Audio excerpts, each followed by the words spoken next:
అందరికీ ముందుగానే గుర్తించి వాళ్ళ సరైన జాగ్రత్త చెప్పి వాళ్ళ కాంపిటీషన్ రాకుండా చేయడమే మా మెయిన్ ఉద్దేశం.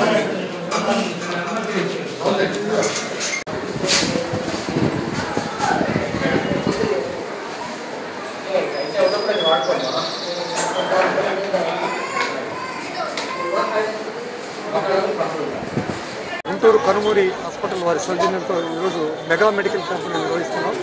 ఈ శిబిరంలో పెద్ద ఎత్తున ప్రజానీకం వచ్చి ఈ క్యాంపులో తమ జబ్బులను డాక్టర్ల చేత పరీక్షింపు చేసుకుని మందులు ఉచితంగా తీసుకుంటున్నారు. పెద్ద ఎత్తున తరలి రావటం మాకు చాలా సంతోషంగా ఉంది.